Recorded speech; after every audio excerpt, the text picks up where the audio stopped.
Keep holding on. Come on, come on, come on, come on, come on.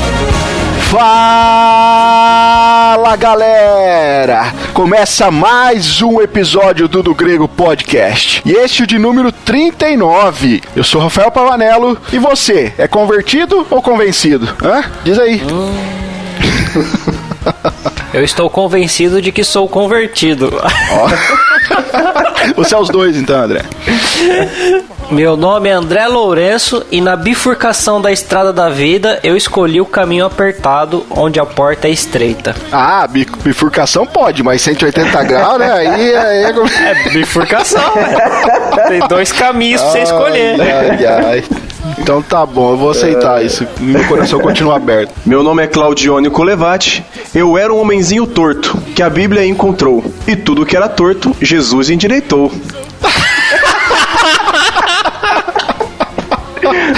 Caramba, que nostalgia, cara. Eu ouvi essa música na escola bíblica de criancinha, rapaz. Eu pensei nisso ontem, cara. Eu tava lembrando que vocês de água, eu lembrei da música, cara. Essa foi sensacional. Caramba. Bom, queridos ouvintes, como vocês viram aí, nós novamente estamos aqui com a presença ilustre de Claudione Colevati, o cara mais treteiro do Twitter. Eu passei minha unção da treteira, viu? Da treta. Agora tá com o Johnny. Passei o cajado. Então, obrigado pelo convite. E agora eu não tô mais em Praia Grande, né? Agora eu tô em Plicite. Agora congregando na mesma igreja que vocês, na presbiteriana. Quem diria, hein? Pois é, então, olha, eu falei novamente porque o nosso querido Johnny já participou conosco em outro episódio, né? Ele esteve aqui conosco no episódio de número 34, quando a gente falou de divórcio e novo casamento. Treta. Naquela oportunidade, o Johnny ainda morava em Praia Grande, acho que sim, né, Johnny? Sim, morava. Sim. E graças a Deus aí deu tudo certo, o Johnny tá pertinho de nós aqui. E ele está conosco novamente aqui no Do Grego Podcast pra falar de um outro assunto. Esse assunto é mais sossegado, né? Esperamos que sim. Só não pode envolver graus.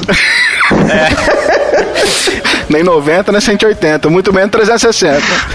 Deixando os graus de fora.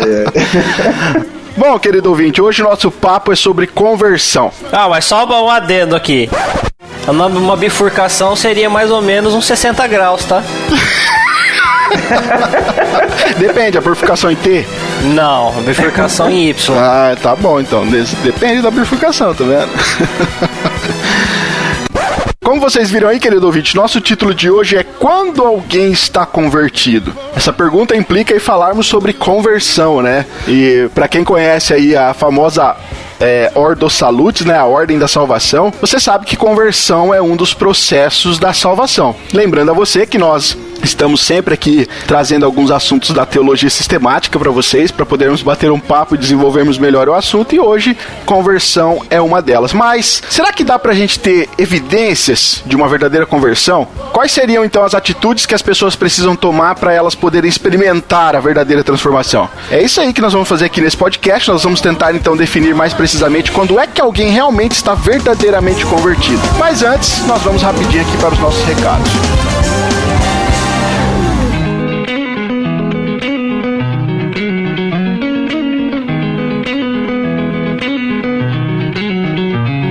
Bom, pessoal, nos recados de hoje, eu gostaria de enfatizar aqui pra vocês o nosso canal no YouTube. Se você está chegando agora aqui no Do Grego Podcast, talvez você não saiba, mas nós temos um canal lá no YouTube, onde, pelo menos, 90% dos assuntos que a gente está tratando lá é de literatura. A gente apresenta livros, mostra os livros em detalhes pra vocês, para que vocês aí possam comprar alguma obra aí com segurança. Esse projeto nasceu da ideia de que quando a gente iria comprar algum livro, você comprava ele meio que no escuro, não sabia realmente do que se tratava ou como estava sendo abordado determinado assunto. Então, para suprir essa carência aí, nós abrimos esse quadro lá no nosso canal no YouTube para você que deseja comprar literatura de teologia reformada. Nós temos lá sistemáticas, nós temos livros históricos, nós temos bíblias de estudo. Você pode acessar aí youtube.com/do grego, que nós vamos ter lá vários vídeos aí que pode te atender. Outra demanda nossa também é o podcast que você está ouvindo. Se você está nos ouvindo pelo YouTube, saiba que você pode nos ouvir pelo Spotify. Nós temos aí o Spotify, tem o Deezer, temos o nosso próprio site e também agregadores de podcast. Se você usa aí, por exemplo, o Android, você pode ir lá na... Como chama, André, o negócio do Android? Que negócio do Android? Que baixa aplicativo. Play Store. A loja de aplicativo é o Play Store. Play Store, aí, eu tinha esquecido.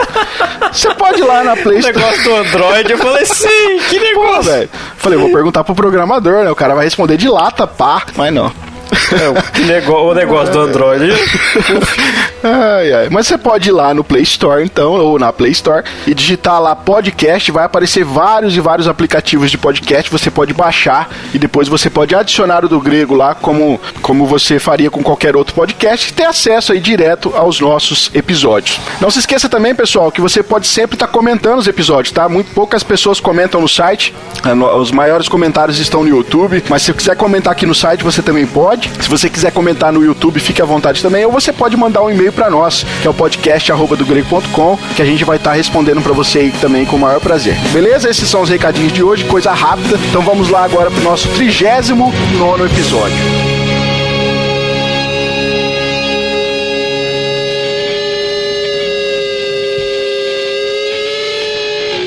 Isso é impossível! Ninguém mau como ele muda desse jeito! Nada é impossível para Deus.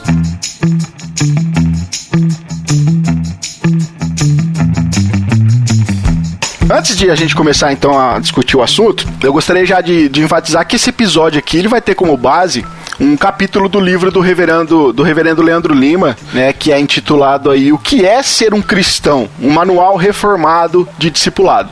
E eu não vou falar para você onde é que você pode encontrar, porque na verdade eu também não sei. Eu procurei, André e Claudione, mas não consegui encontrar, cara, em nenhum lugar para poder indicar pro pessoal comprar. Infelizmente a editora do Leandro Lima não tem um site ainda, que é a editora Agathos. Então, se você digitar lá no Facebook, olha, eu vou dar uma dica, ó. Digita no Facebook aí o nome do perfil da Marisa Tavares de Souza. É ela quem faz as vendas do livro do Leandro Lima. Pode ser que ela consiga para você lá o livro completo. Mas nós vamos aqui então falar sobre o capítulo 3 do livro e a gente vai falar um pouquinho sobre conversão. Agora, André e Johnny, pra gente começar o nosso papo. É bom então a gente já jogar na mesa aqui que conversão não significa necessariamente, né, mudança de religião, como frequentemente as pessoas pensam. Por quê? Muitas pessoas acham que o simples fato de elas se virem de uma outra religião para o cristianismo, elas estão se convertendo, né? Essa pelo menos é a ideia geral aí. Mas conversão não é necessariamente isso, certo? Na verdade, uma conversão no sentido da palavra seria você está andando em um caminho e você muda o caminho que você está andando. Você faz uma conversão de caminho, uma mudança no caminho que você está fazendo. Então, se você estava numa religião, você mudou para uma outra religião, você converteu-se de religião. Você pode também não estar em religião nenhuma e se converter para uma religião, né? Então essas seriam as possibilidades. Assim como a gente pode estar no cristianismo e não necessariamente ser convertido de coração, certo? Assim como a gente pode se dizer um convertido ao cristianismo e não ser de fato, né? A gente pode ainda estar no caminho da perdição e ainda não saiu dele, né? Ainda a gente não deu aquela guinada na vida, seja lá de quantos graus você acha que tem que ser. Qual bifurcação que você acha que tem que pegar, né? De qualquer forma, o caminho é estreito, a porta é estreita e o caminho é curto, né? Então você tem que saber que a mudança é de caminho. Você muda o modo como você estava caminhando. As ilustrações são muitas. Tem gente que vai pensar que você era cego e não podia enxergar e agora você enxerga porque você estava convertido. Você era morto e agora você ressuscitou. Você nasceu de novo. Você agora é convertido. Ou você estava afogado e agora você foi salvo, resgatado. Agora você é convertido. São diversas formas, mas em relação ao caminho, a passagem da conversão seria mais ou menos essa mesmo. Você está andando em uma estrada e você mudou de sentido dessa estrada. Você convergiu, né? Não necessariamente você retornou, mas você fez uma conversão, uma mudança brusca de caminho. E a gente acho que nunca deve aplicar a questão de conversão, e infelizmente o pessoal aplica, em contexto de religião religioso, porque quando a gente fala de conversão na Bíblia, a gente não está falando de religião, nós estamos falando de mudança de vida e qual estilo de vida nós vamos ter a partir do momento dessa conversão. Agora, essa mudança de vida que você apontou, Johnny, ela necessariamente precisa começar no interior da pessoa e depois ela vai acabar se expandindo para o exterior, né? Ou seja, existem algumas coisas que nós podemos, então, apontar para uma pessoa e verificar se há uma verdadeira conversão. Existem algumas atitudes que a pessoa precisa tomar, que a pessoa precisa experimentar para que ela possa experimentar uma verdadeira conversão? Como que a gente poderia apontar isso biblicamente até? A gente aplica primeiro que no sentido que a conversão ela inicia-se de maneira espiritual, né? Porque a Bíblia mesmo fala que nós estávamos mortos e fomos ressuscitados em Cristo, né? E Ele nos trouxe vida. E aí, a partir disso, a nossa vida em si, em nosso contexto, ela tem que ter uma aplicação para que, de maneira externa, para que as pessoas vejam aquilo que ocorreu internamente. A gente até conversou esses dias atrás, a gente até aplicou a questão de Tiago, quando Tiago, em nenhum momento Tiago ele vai contra Paulo sobre a questão da fé e obra, mas ele afirma que através das obras é que você pode reconhecer de fato qual a fé que aquela pessoa tem, que é em Tiago 2. E ele fala que uma fé sem obras é uma fé morta, porque é uma fé que não trouxe mudança nenhuma. E como que você diz crer em Cristo e você não há mudança nenhuma na sua vida ou no seu caráter, né? Até nós temos a questão do próprio conceito de conversão, no sentido de que existe aqui a necessidade, nós vamos citar aqui alguns textos bíblicos, mas a ideia interior e exterior dessa evidência de conversão tem a ver com a questão da pessoa se arrepender dos seus pecados e crer em Jesus como seu único e suficiente Salvador. Sim. Paulo tem um texto que ele usa, que ele cita quando ele escreve a sua carta aos Colossenses, no capítulo 3, no verso 1 e 2, ele diz assim, eu vou ler aqui na NVT, ele diz assim, olha, uma vez que vocês ressuscitaram para uma nova vida com Cristo, e aqui Paulo já está aplicando, claro, o conceito da conversão, no sentido de uma transformação de mente, né? A gente vai explicar isso daqui a pouco com mais detalhes, mas uma vez, então, voltando aqui, uma vez que vocês ressuscitaram para uma nova vida com Cristo, mantenham os olhos fixos nas realidades do alto, onde Cristo está sentado no lugar de honra à direita de Deus. Pensem nas coisas do alto e não nas coisas da terra. Então, veja que essa ideia de mudança de mente, né, cara? A ideia de que você agora houve realmente uma transformação, você se arrepende e você tem fé em Cristo, mas é necessário evidenciar isso através do arrependimento e fé, mas com uma mudança externa, uma mudança de mente. A mentalidade da pessoa é transformada. Seria, então, só para tentar resumir o que vocês estão falando, seria uma mudança interna e uma mudança externa, onde a mudança interna seria arrependimento e fé, e a mudança externa seria mudança de vida e mudança de mente e prática de obras, né?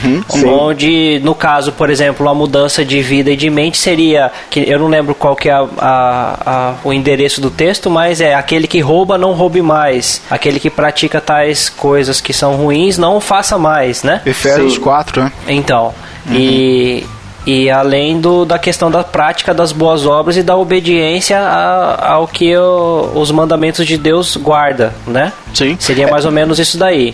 É muito mais do que pular de um catolicismo para o cristianismo, entende? É muito mais do que a conversão no sentido mais simples da palavra. Existe realmente uma mudança que há no coração daquela pessoa que realmente se converteu, que realmente foi transformada aí pela ação do Espírito Santo. Isso é impossível! Ninguém mau como ele muda desse jeito. Nada é impossível para Deus. Como diz o ditado, o fruto não cai muito longe da árvore, né? Então, tipo assim, se pelo fruto você conhece a árvore que tem, é pelo fruto que você vai identificar que tipo de árvore é aquela.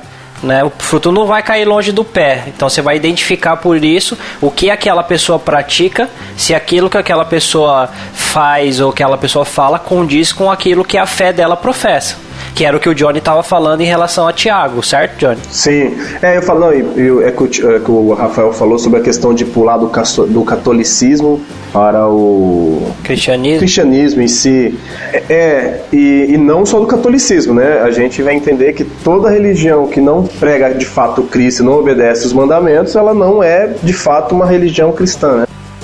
Seria do catolicismo pro protestantismo, na verdade. É isso, é. E, cara, tem algo importante aqui, porque assim, parte de falsas conversões, eu não tô generalizando, tá? Mas parte aqui de falsas conversões também é devido às falsas apresentações, às vezes, do evangelho que é apresentado para as pessoas. Vocês não concordam? Porque tem pessoas, às vezes, que se dizem que se converteram a algo que foi apresentado para elas, mas que não necessariamente era o evangelho de Cristo. Não, na verdade, como que vai haver uma conversão a Cristo se aquilo que foi entregue a ela não foi Cristo? Foi entregue outro evangelho, não o evangelho de Cristo. Ela se converte a um outro Deus, um Deus criado por alguém, mas não o Deus da Bíblia. Sim, e eu não falo nem de destoer aqui. Não seja burro! De destoar, perdão o verbo aqui, né? De destoar na questão do que foi apresentado para ela, mas em si como, às vezes. Porque a mensagem do evangelho nem sempre é uma mensagem de promessas de uma vida melhor, de bênçãos materiais, de riquezas, etc. E às vezes tem muitas pessoas dentro de igrejas, e aqui já trazendo no nosso contexto, que estão falsamente convertidas a algo que foi prometidas a ela, que não necessariamente é a mensagem verdadeira de arrependimento e fé que elas precisavam ter ouvido, né? Sim, na verdade a gente pode até entrar quando a gente fala em questão de arrependimento, né? Eu acho que é um problema hoje no meio evangélico atual, porque assim, a gente está falando de conversão. A gente vai tá se propondo a falar de se a pessoa é convertida ou não. Se a gente analisar, por exemplo, as pregações do início da igreja com agora, e o próprio Cristo era arrependam-se. E aí o questionamento que nós deveríamos fazer hoje, né, quando eu falo nós, é de maneira geral. Tá, eu tenho que me arrepender, mas do quê? As pessoas nem sabem o que é e falam, não, eu aceito a Cristo. O evangelho, o suposto evangelho que está sendo anunciado é: Jesus te ama e ele tem algo especial para você. Tem algo especial para sua vida. E as pessoas têm aceitado isso. Quando o que Jesus fala é: cada um tome a sua cruz, negue-se a si mesmo e siga-me. Sim. É uma coisa, se você quer ganhar a sua vida, você tem que perder ela, não é o contrário. E como Cristo também falou, que no mundo tereis aflições. Ou então um jargão muito utilizado em algumas igrejas que eu já vi é: venha para Jesus para ser feliz. Mas qual é esse contexto de felicidade? É a felicidade plena, no sentido de se arrepender, ter um relacionamento de fato com Deus, e aí a partir daí ter de fato uma conversão? Ou é a felicidade de adquirir bens aqui na terra, ter aquilo que o meu coração anseia? Se falar que a felicidade são as bem-aventuranças do Sermão do Monte, ótimo. Sim. Né? É mais do que feliz aquilo ali. O problema é que não é. Pois é. Até porque o Sermão do Monte é um resumo daquilo que os cidadãos do reino precisam fazer para seguir a Cristo, certo? Pois é, então. Mas aquilo ali seria o ser feliz com Deus. Sim. Né? Seria ser mais do que feliz, na verdade. Nós temos um exemplo bíblico texto muito conhecido de Atos 2, quando Pedro, né, ele vai fazer... a gente conhece muito a descida do Espírito Santo, mas se esquece do contexto principal, né? De como que isso ocorreu, ou que vem um pouco antes disso, que Pedro está pregando para aquela multidão de judeus, e ali a mensagem de Pedro é falando que tudo aquilo que estava registrado no Antigo Testamento, ele se cumpriu na pessoa de Cristo, e Pedro vem anunciando isso desde o início do Antigo Testamento, e vai falar que a morte e a ressurreição de Jesus Cristo é o cumprimento de tudo aquilo, e o texto diz ali que muitas pessoas, né, uma multidão ali, elas ouviram e elas pegaram e foram batizadas. Mas o texto diz lá em Atos 2:37, veja que está escrito assim, ó: ouvindo eles estas coisas, compungiu-lhes... Nossa, eu estou usando outra tradução aqui, não vai dar certo não. Deixa eu abrir aqui na NVT, senão nossos ouvintes vão ficar doidos comigo. Atos 2:37. Olha, tá escrito assim, ó: as palavras partiram o coração dos que ouviam, e eles perguntaram a Pedro e aos apóstolos: ué, o que nós devemos fazer? Veja, cara, que a reação do pessoal que depois de ouvirem o evangelho que Pedro pregou, foi justamente: olha, o que nós temos que fazer agora, então, se nós estamos nessa situação? Ou seja, eles foram tocados por aquilo que Pedro falou, certo? Sim. E aqui Pedro, como eu falei, Pedro não falou pra eles de promessas de vida melhor, Pedro não falou que eles iriam enriquecer, não, eles... Vocês crucificaram a Cristo.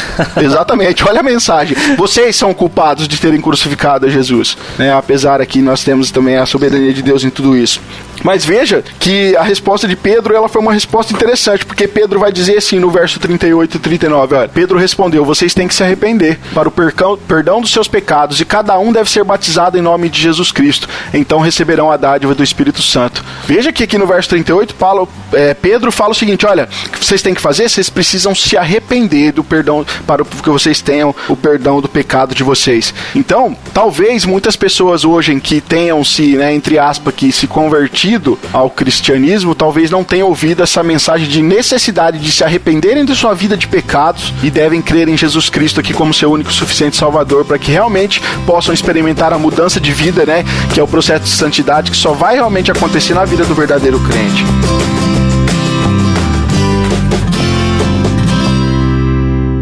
Isso é impossível! Ninguém mau como ele muda desse jeito! Nada é impossível para Deus.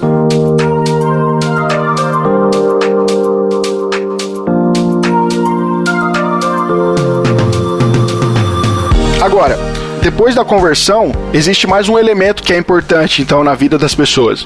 Veja que é necessário uma vida de compromisso, certo? Por que eu falo isso, cara? Porque muitas vezes as pessoas, elas são chamadas a aceitarem a Jesus Cristo e acham que elas podem continuar vivendo da mesma forma que estavam vivendo antes, sem que haja aqui, como nós já falamos, uma transformação de vida. Ou talvez elas estão realmente na igreja só para buscar as coisas que foram prometidas para elas, sejam bênçãos da prosperidade, sejam bênçãos de uma vida melhor aqui nessa terra. Mas nós precisamos entender que, mais do que isso, existe aqui uma ideia de compromisso com Cristo. E a ideia de seguir a Jesus de forma compromissada, cara, é algo que talvez a gente precise se aprofundar mais, porque não é um trabalho fácil. Vocês não concordam? E o fato de que uma vez que você foi regenerado, uma vez que você foi tomado pelo Espírito Santo, não tem como você permanecer da mesma forma. Claro que você não vai mudar da água para o vinho, mas vai haver mudança, vai haver transformação. E além de você ser transformado pelo Espírito Santo, a partir do momento que você conhece a vontade de Deus, conhece os mandamentos de Deus, com a ajuda e no poder do Espírito Santo, a sua vida é transformada. A partir do momento que você conhece mais aquilo vai mudando você. Isso não tem como você permanecer a mesma pessoa. Não tem como você ficar do mesmo jeito que você era antes da conversão. Não dá. Não é questão de que simplesmente uma escolha. Não dá. Entende? Antes você não tinha o Espírito Santo e antes você não tinha conhecimento das coisas de Deus. Agora você tem duas coisas poderosíssimas: o conhecimento da palavra e o conhecimento e o poder do Espírito agindo dentro de você.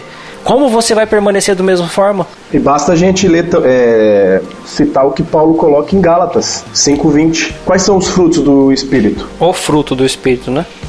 É amor, gozo, paz, longanimidade, benignidade, bondade, fé, mansidão e temperança. E na carta Paulo tá contrapondo quais são as obras da carne e quais são as obras do Espírito. Então, se de fato é convertido, as obras da carne, o convertido ele tem que deixar de praticar. Isso é verdade. E desenvolver o fruto do Espírito. Desenvolver o fruto do Espírito. Claro que você não vai desenvolver o fruto do Espírito de uma vez. Não é isso. Só, né? Isso aí você vai desenvolver e isso vai ser desenvolvido durante a sua vida, porque isso tem a ver com o processo de santificação. Sim. Né?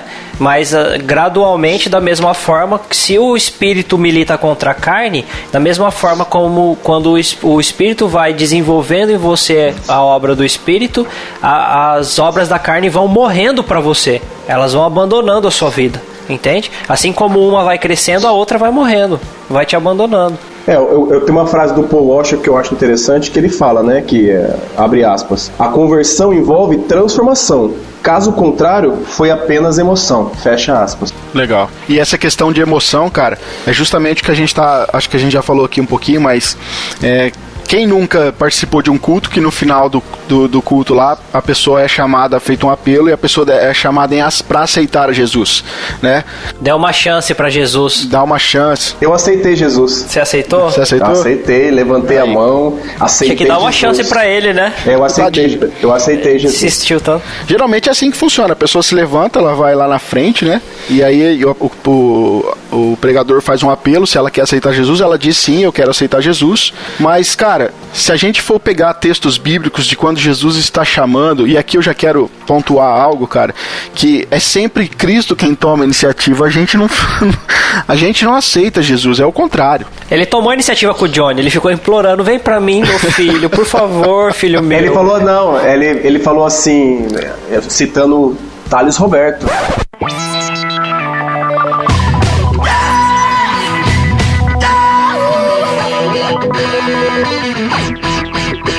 Filho meu, tá fugindo de mim?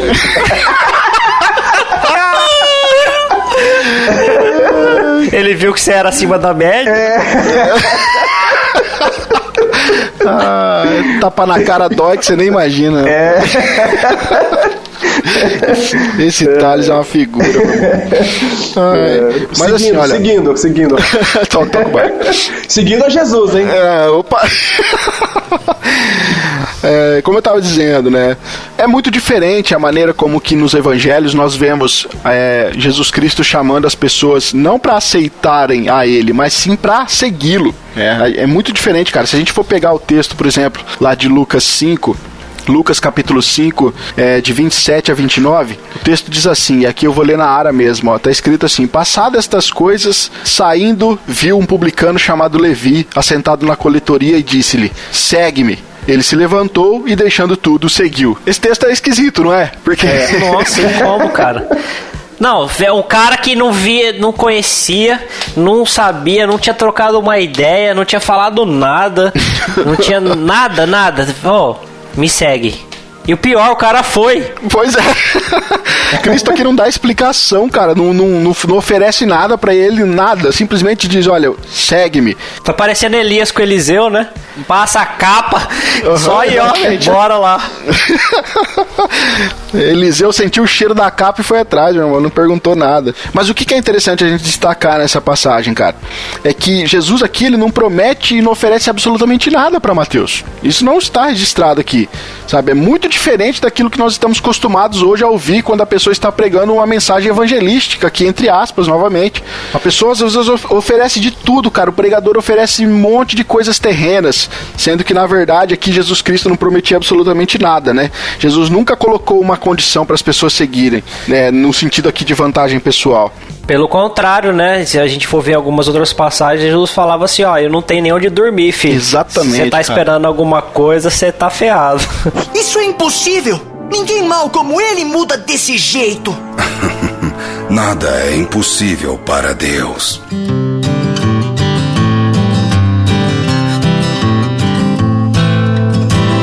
Além de citar essa passagem, eu acho também interessante quando a gente vê a conversão de Paulo. Paulo tá indo para Damasco, que ele quer lá pegar o pessoal lá, matar os cristãos lá. Aí do nada, ele vê uma luz, ele vê lá, ele fala com Jesus, Jesus fala para ele por que Paulo persegue ele. Aí Paulo questiona ele, fala, quem é, né? Quem és tu, Senhor? E aí a resposta é, eu sou Jesus a quem te persegues.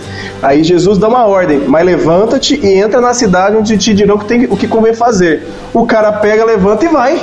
Exatamente. Cara, na hora que ele fala assim, quem és tu, Senhor, ali ele já se entregou ali. Antes de Jesus falar quem era. Então, mas quando ele dá a confissão de Senhor ali, já era, filho. Porque ele tá reconhecendo o Senhor ali. Não, sim, eu falo. E não teve nenhuma promessa, nada. Cristo só mandou ele se levantar e falar, vai aonde você tem que ir. O cara vê um clarão, fica cego, não enxerga mais nada. O cara é derrubado, seja lá de onde ele podia estar no avião, ele foi derrubado ali. De cara no chão. Podia estar no camelo, um dromedário. Ninguém sabe o que ele tava ali. Caiu de cara no chão, filho. Você é louco? Ele vai fazer o quê? Eis-me aqui, Senhor, tá ligado?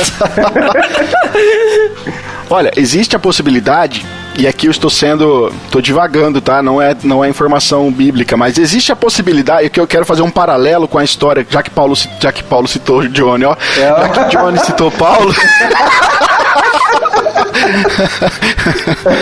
Já que o Johnny citou Paulo, eu quero fazer um paralelo com o Mateus aqui, que a gente estava falando com o Levi, né? Olha, existe a possibilidade, né? Alguns estudiosos vão levantar, talvez, essa questão de que talvez Levi já tivesse ouvido falar um pouquinho da fama de Cristo, certo? Daquilo que Jesus já estava fazendo, dos milagres que estava operando, quem as pessoas já apontavam para quem ele era. E talvez isso tenha facilitado de seguir. Mas não tira a ideia de que Jesus não ofereceu nada em troca para ele. Isso é fato no texto. Sem dúvida, claro. Assim como Johnny citou a questão de Paulo, Paulo também não foi oferecido nada para ele. Paulo era um perseguidor de Cristo, certo? E no caso de Paulo, Paulo estava matando os cristãos mesmo. Paulo conhecia a história, já tinha ouvido falar dos rumores e estava matando mesmo. E o que Mateus fazia? Mateus era o quê? Mateus era o cobrador de impostos, ele lalava a mão no dinheiro dos outros. Exatamente, e Mateus muda ou não muda de vida? Muda, ele abandona. Tanto muda de vida que ele precisa abandonar o emprego que ele tinha para poder demonstrar que ele mudou de vida. Exatamente. Essa é a diferença. Por isso que eu falo que o termo conversão, cara, que é no grego aquela palavra metanoeu. What? Metanoel. Ela literalmente no grego significa mudar de mente.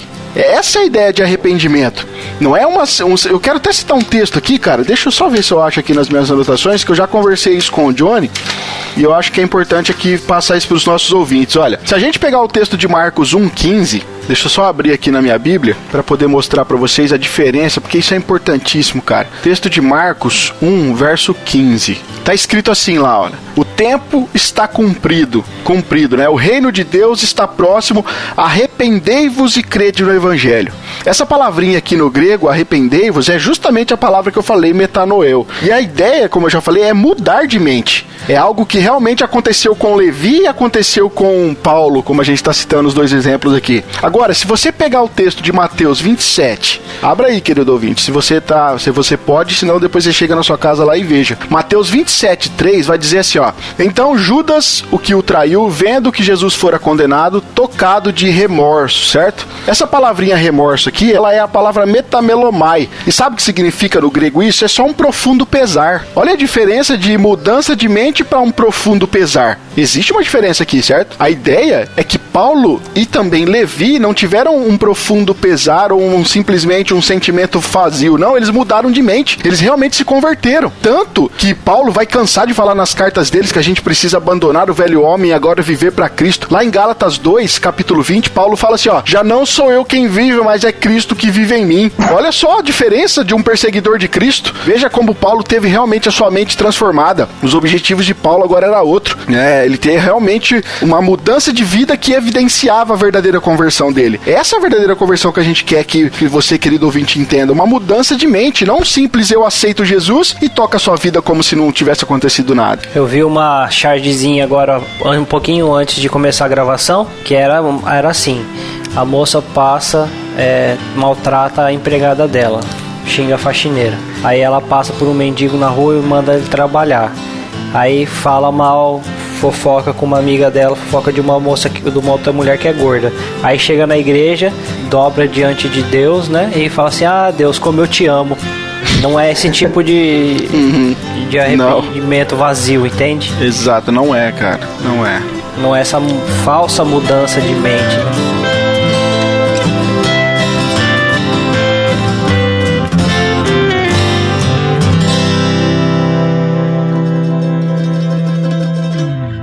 Isso é impossível! Ninguém mau como ele muda desse jeito! Nada é impossível para Deus.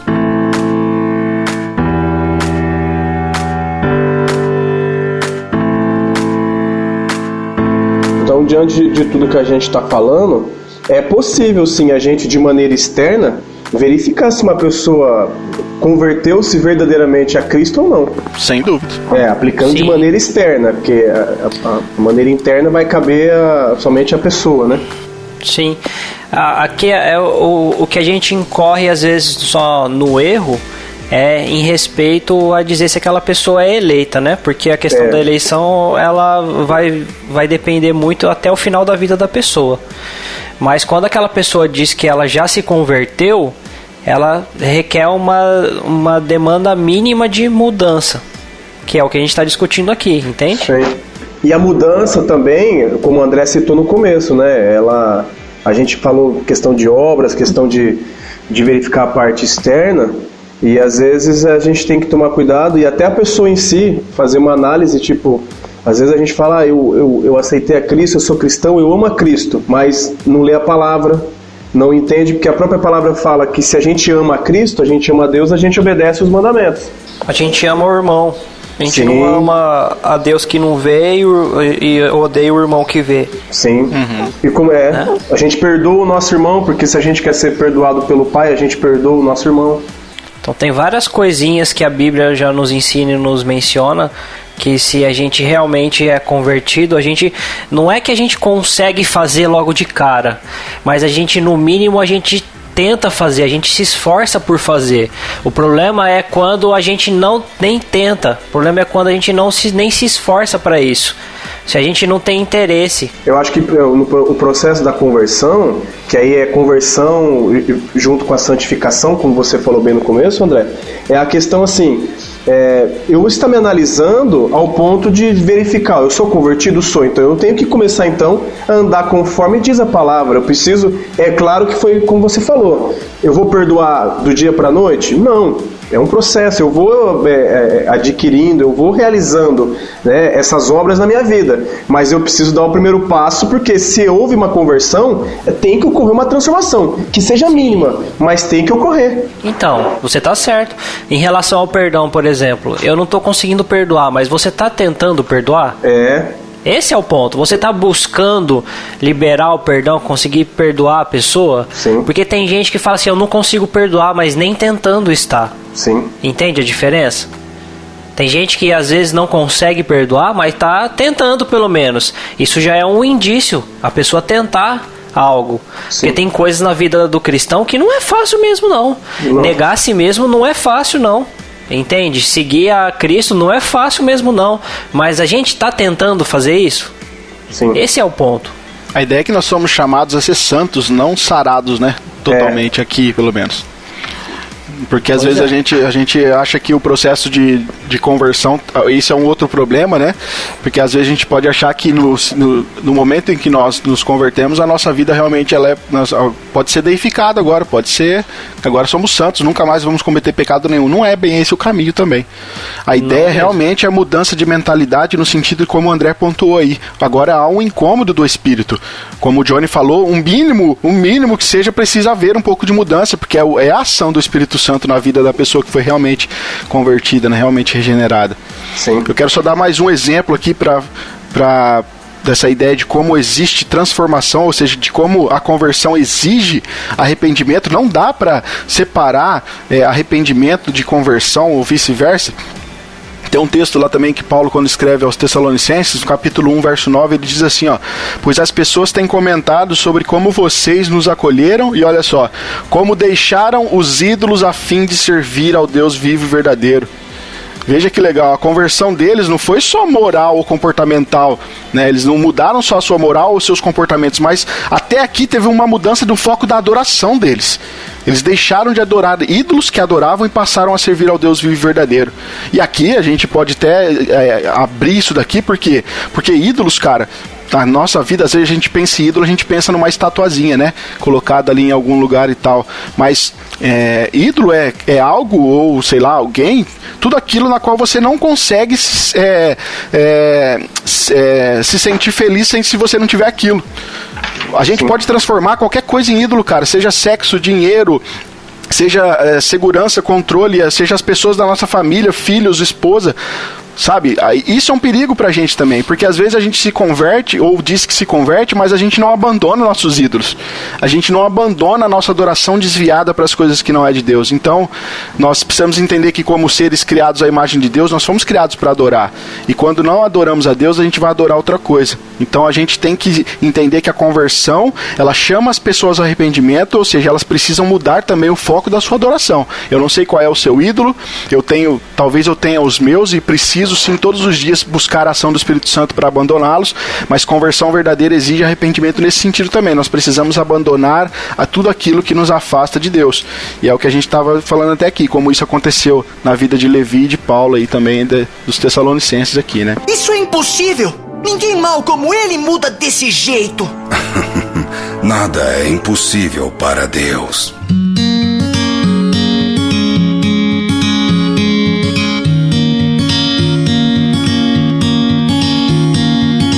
Ô Rafa, falando sobre a questão da conversão ainda, eu achei interessante, eu vou fazer a leitura aqui de uma parte do comentário do livro do Leandro Lima, né? Sim, Isso. pois não.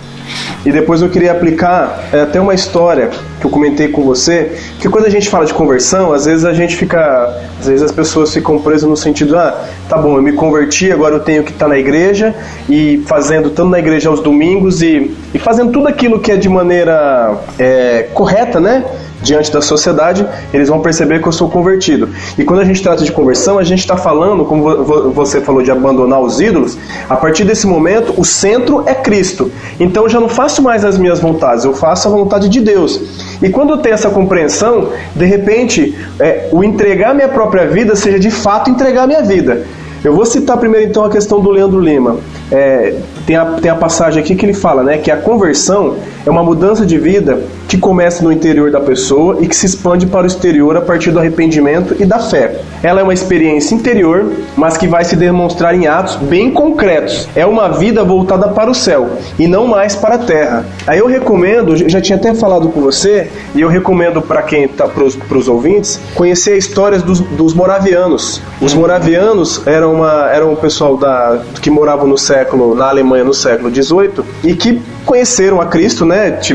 Tinham esse hábito de oração, de estudo, e ficaram sabendo de uma ilha onde tinham escravos negros. E aí eles foram falar com o dono da ilha se eles podiam ir lá pregar sobre Jesus, porque aqueles africanos iriam morrer sem conhecer a Cristo. E o dono da ilha falou que jamais entraria nenhum tipo de clérigo, nada, nenhum sentido religioso. Esses dois jovens, eles se vendem como escravos, abandonam a família, se despedem para poder pregar o evangelho a esses africanos que estavam vivendo como escravos nessa Alemanha no século XVIII. Aí, identificando tudo isso, esses caras eram convertidos. Que coisa, né, cara? Você entendeu?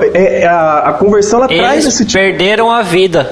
Literalmente perderam a vida. Sim, fizeram a vontade de Deus. E na verdade eles ganharam, né? Eles não perderam. Eles perderam para ganhar, justamente. Pra ganhar. Eles negaram a própria vida para ganhar a vida de Deus. Sim, aí a conversão, ela tem que trazer algo diferente, cara. Não tem como você se dizer ser cristão e não ter nada. Cara, e isso, nessa história, é verdade. Você tinha me falado, essa história é fantástica, cara. Eu recomendo a leitura, muito legal a história completa, assim, eu recomendo a leitura. Isso nos leva a um próximo ponto aqui da pauta, cara, porque Jesus, ele costumava radicalizar essa ideia de discipulado. Por quê? Nós estamos falando de seguir a Jesus, e como que seguir a Jesus depois da conversão implica em mudança, certo? Tem duas passagens bíblicas, cara, que Jesus Cristo disse, e que eu não sei, às vezes a gente esquece de textos como esses, mas Jesus foi muito claro em enfatizar que quando alguém fosse segui-lo, essa pessoa iria na verdade enfrentar algum tipo de privação, seja ela de qual coisa fosse. Veja, tem uma das metáforas que Jesus usa lá em Lucas 14, de 28 a 30, Jesus vai falar o seguinte: olha, antes de você levantar uma torre, cara, verifica se você tem realmente recursos para você acabar a obra toda. E Jesus era especialista em usar parábolas, né, em usar histórias para poder ilustrar uma realidade espiritual. E aqui Jesus está falando, olha, antes de você me seguir, cara, verifica se você vai conseguir até o fim. Porque a coisa não é tão oba-oba e simples como as pessoas às vezes imaginam. Outra parábola também, outra mensagem, metáfora, né, seja aí como você quiser chamar, Lucas 14, 31, 32, continuação, Jesus fala, olha, nenhum rei pode se lançar à guerra se ele não tiver certeza se ele vai conseguir vencer, se ele vai ter um exército forte o suficiente para vencer o inimigo. Jesus Cristo está apontando aqui, cara, o custo do discipulado. A ideia de que não existe uma como você seguir a Jesus sem abrir mão de algumas coisas da sua vida, sem abrir mão de, às vezes, como nós falamos aqui, de um ídolo que você tem, de uma vontade que você tem, para agora poder viver a vontade de Deus, como esses moravianos aqui que o Johnny falou fizeram. Existe um custo, cara, e o custo às vezes não é baixo. Por isso que às vezes a gente acha que o cristianismo é oba-oba, é alegria, é promessas disso, daquilo, e nos esquecemos de que existe um custo do discipulado para poder seguir a Cristo, né? Ô Rafa, e só complementando o que você falou, né? Às vezes a gente tem que largar algumas coisas. Se a gente continuar lendo Lucas 14, no 33, o próprio Cristo fala, né? Que, ó, assim, pois, todo aquele que dentre vós não renunciar a tudo, e aqui tudo é tudo mesmo, tudo, quanto tem, não pode ser meu discípulo. Cara, renunciar a tudo é tudo, é a própria vida. É muito profundo, cara. É a questão de Levi, cara. Sabe o cara largar tudo pra trás? Tudo aquilo que ele fazia, que dava rendimento pra ele largou tudo porque era errado o que fazia. Eu fico imaginando a conversão, às vezes, de pessoas que têm profissões ilícitas, cara. Sim. Entendeu? Talvez pra nós, o custo foi talvez baixo, né? Não sei o de vocês, mas o meu custo não foi tão alto assim. Mas tem pessoas, às vezes, que precisam ter um custo muito alto, cara. E é necessário, não tem outro caminho. Não tem outro texto também aqui, né? Na verdade, tem vários textos, né? Se alguém quer vir após mim, a si mesmo se negue, dia a dia tome a sua cruz e siga-me. Jesus Cristo cansou de falar nisso nos evangelhos. E a ideia de tomar a cruz aqui é uma coisa bonita? Não é, cara. Não. Qual que era a ideia de cruz lá pra Jesus? Era maldição, né? O cara era maldito, quem morria na cruz.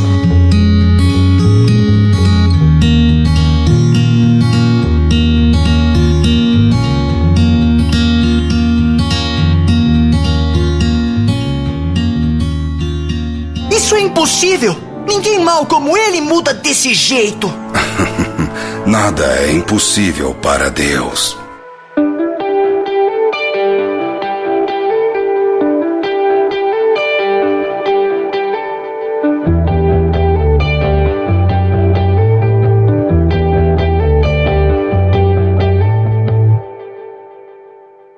Mas a ideia era assim, ó, eu tô me negando até o fim. Eu tô dando a minha vida e vou dar a minha vida até o final. Porque o sentido é esse. Você não. Porque quando a gente se entrega pra Jesus, a gente não vai morrer na hora, né? Mas a gente tá negando a nossa vida e doando a nossa vida pra Deus e negando ela pra Deus até o final da nossa vida. Entende? Sim. A gente vai precisar recusar, cara, coisas que às vezes não nos torna aptos para herdar o reino, sabe? Às vezes uma posição social, ou sejam pecados que nós temos, sejam desejos que nós temos, atitudes, nós vamos precisar abrir mão se nós quisermos seguir a Jesus realmente, verdadeiramente. Não temos outra opção. É necessário um custo, é necessário avaliar esse custo, e Jesus Cristo deixou isso muito claro. Nós precisamos pensar nessa questão e saber que existe um custo que a gente vai ter que deixar coisas para trás, vamos ter que mudar a nossa mente, né? Vamos ter que ser transformados. E em muitos casos seremos perseguidos também pela nossa conversão. Né? Tem um texto de Hebreus capítulo 10, lá 26, 27, que ele diz assim, olha: porque se vivermos deliberadamente em pecado depois de termos recebido pleno conhecimento da verdade, já não resta sacrifício pelos pecados. Pelo contrário, certa expectação horrível de juízo e fogo vingador prestes a consumir os adversários. Cara, esse texto aqui é interessante porque a ideia é que, olha, se você depois de ter recebido o pleno conhecimento da verdade, você ainda vive numa vida deliberadamente em pecado, e aqui é importante porque o autor não está dizendo que você não vai pecar, mas uma ideia de você viver de forma deliberada mesmo, sem se preocupar.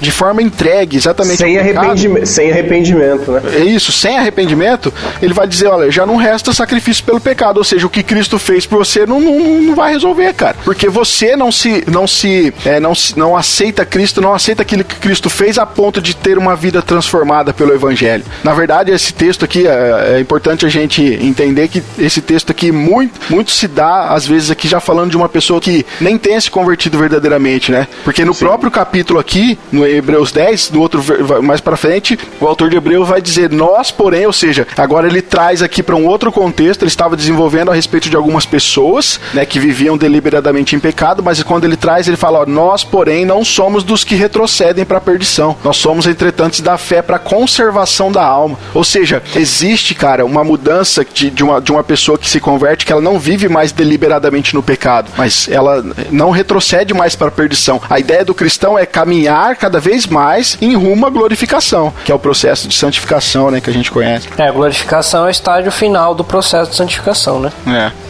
Agora, para finalizar então, o que a gente ganha, cara, servindo a Cristo? Se a gente não tem promessa de felicidade, se a gente não tem promessas de prosperidade, se a gente não tem promessas aqui de um reino melhor, de uma posição melhor, qual que é a ideia então? Na verdade, volto a dizer, nós temos promessas de felicidade. De sermos muito mais do que felizes, como as bem-aventuranças do Sermão do Monte. Mas elas não são terrenas, né, André? Isso, só não são as felicidades que nós queremos ou que muitas pessoas têm dado a entender por aí, né? Mas nós temos, só não são as que são ditas hoje, né? Sim. E eu gosto aqui de uma colocação do Leandro Lima, cara, porque ele diz aqui no finalzinho que, assim, olha, depois de tudo considerado aquilo que a gente já falou aqui, né, alguém poderia questionar, mas então não há vantagem alguma em se converter e seguir a Jesus? E aí ele fala, talvez que essa pessoa precisasse Tem que então fazer entender, o estudo de novo. né? Ai. Mas ele fala, olha, mas isso não significa que não haja vantagens, significa que não é um negócio ou uma troca, mas é uma atitude de coração em seguir a Jesus. E aí ele fala, ó, só que se a gente fosse então fazer uma lista de vantagens de seguir a Jesus, nós teríamos que elencar algumas coisas. E aí ele cita, olha as vantagens: deixar de ser escravos do pecado, não andar mais nas trevas, ter a água que realmente mata a sede, ter a paz no coração, ter a tristeza convertida em alegria, ter muitos novos irmãos, ter um tesouro no céu e o mais importante aqui, né, ter a vida eterna. Então existe sim, cara. Nossa, quer mais que isso, cara? Você quer algo melhor do que não sofrer condenação eterna. Nossa, e viver, cara, com Deus e com seus irmãos salvos pro resto da eternidade? Pois é. Quer um negócio melhor que isso? Tem uma recompensa melhor que isso? Você não merecia ter salvação, você merecia condenação eterna, mas Jesus foi e pagou um preço de morte no teu lugar para te dar vida e vida com abundância, ou seja, vida eterna. Você não merecia, mas Jesus te deu isso. Tem uma recompensa melhor e maior do que essa? Na verdade, não continua não merecendo, mas não é por merecimento, é por misericórdia. Pois é, mas tem uma recompensa melhor do que essa? Não há, ainda que a gente não consiga entender o que nos espera, é algo que não há palavras, né, pra gente explicar, mas que não há recompensa melhor do que você ter a certeza da sua salvação e ter a certeza que você não vai ser condenado e ter a certeza que a ira de Deus não está mais sobre você. Não tem melhor recompensa que essa. Essa deveria ser a nossa maior preocupação, né, cara? E saber que, como natureza pecaminosa que temos desde o nosso nascimento, estamos condenados ao inferno e nós precisamos desesperadamente da glória de Deus para poder nos resgatar, né? Isso é feito em Cristo Jesus. Realmente, acho que, como vocês já enfatizaram, não existe melhor recompensa que essa. Agora, para finalizar, então, eu queria pontuar aqui rapidinho pra gente como é que o entendimento correto, então, da conversão nos afeta. Entendimento correto, eu estou dizendo, é o entendimento bíblico, tá, da conversão. Então, o entendimento bíblico aqui da conversão, primeiro, ele precisa nos fazer humilde, cara. A gente tem dificuldade com isso, eu fiquei pensando nisso antes de fazer a pauta, porque tem que gerar humildade em nós, porque como nós já falamos aqui agora há pouco, nós tivemos acesso a um conhecimento onde nós podemos reconhecer a situação que a gente estava, cara. A Bíblia diz que nós estávamos mortos, que Deus nos deu vida, nós estávamos cegos, né? Deus nos deu a visão. Ou seja, quando nós entendemos a profundidade da situação que a gente estava, cara, e como Deus, em sua livre graça e o poder de Deus, ele veio e nos resgatou desse mundo perdido que nós estávamos, isso precisa necessariamente gerar humildade no nosso coração também. Eu acho que isso é o entendimento bíblico de conversão também gera em nós. Segunda coisa, que o entendimento bíblico da conversão precisa nos fazer alegres, né? Porque, como o André colocou aqui, tem coisa melhor, cara, do que a gente poder alcançar a nossa salvação. Não tem coisa melhor que isso. Isso precisa nos gerar alegria. Nós precisamos estar sempre alegres diante dessa grandiosidade que é a salvação no nosso coração. Um outro ponto também, a ideia de quando nós temos então agora um conhecimento sobre conversão, cara, é preciso que nós tenhamos um engajamento melhor com o evangelismo e missões, sabe? Porque se a gente descobriu que nós, pessoas ruins como éramos, rebeldes como nós éramos, Deus nos salvou, cara, então Deus pode salvar outros pecadores também. Deus pode também fazer com que através de nós a mensagem do evangelho chegue a corações que não o conhecem e que haja conversão. Então isso precisa também gerar esse sentimento de que nós precisamos nos engajar aqui no evangelismo. E por último também, nós precisamos ter paciência, né? Porque como a gente já bateu na tecla aqui, é Deus quem faz a conversão. A gente não converte ninguém. Tem gente que gosta de falar que ganha almas para Cristo, né, Johnny? Eu já falei que não ganha, mas o cara não gostou, mas tá bom.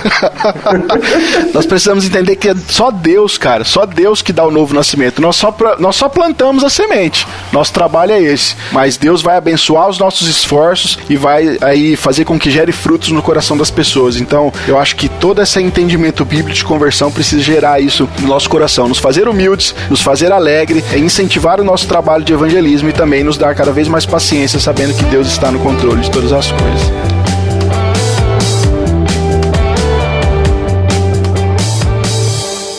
Isso é impossível!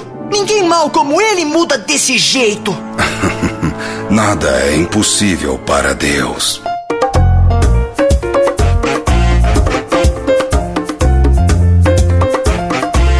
É isso aí, querido ouvinte. Nós vamos ficando por aqui. Como nós sempre pontuamos aqui, nós nunca somos exaustivos nos assuntos, nós sempre tratamos os assuntos aqui de forma introdutória. E claro que você também pode, se quiser, esticar esse papo aí nos comentários. Vamos ficar aqui muito contentes de estar recebendo aí a sua dúvida, seu questionamento, a sua sugestão, para que possamos aí estar conversando e dialogando mais com você sobre esse assunto. Se ficou alguma dúvida, por favor, vem aqui nos comentários, pergunte, nós vamos responder aí com o maior prazer para vocês, beleza? Eu sou o Rafael Pavanello, eu vou ficando por aqui e eu termino aqui com um questionamento. E você, querido ouvinte, o que você era antes de encontrar Jesus? E o que você é agora, né? Eu acho que nós precisamos, acho que é tempo de você analisar as evidências que há em você de uma verdadeira conversão. Imagine o seguinte, se o evangelho não tivesse sido pregado a você, onde é que você estaria agora? Como é que a sua vida estaria agora? Então eu quero que você pense nisso e reflita aí se você tem evidências da verdadeira conversão na sua vida cristã. Meu nome é Claudione Colevati e deixo aqui uma frase do Charles Spurgeon. O primeiro instinto de um homem convertido é tentar converter a outros. Se vocês não têm nenhum desejo de levar outros para o céu, vocês mesmos não estão indo para lá. Meu nome é André Lourenço e eu fico por aqui com a Confissão de Fé de Westminster, capítulo 18, artigo 1º. Ainda que os hipócritas e os outros não regenerados possam iludir-se de maneira vã com falsas esperanças e carnal presunção de se acharem no favor de Deus em estado de salvação, esperança essa que perecerá, contudo os que verdadeiramente creem no Senhor Jesus e o amam com sinceridade, procurando andar diante dele em toda boa consciência, podem nesta vida certificar-se de acharem em estado de graça e podem regozijar-se na esperança da glória de Deus, nessa esperança que nunca os envergonhará. Amém. Amém.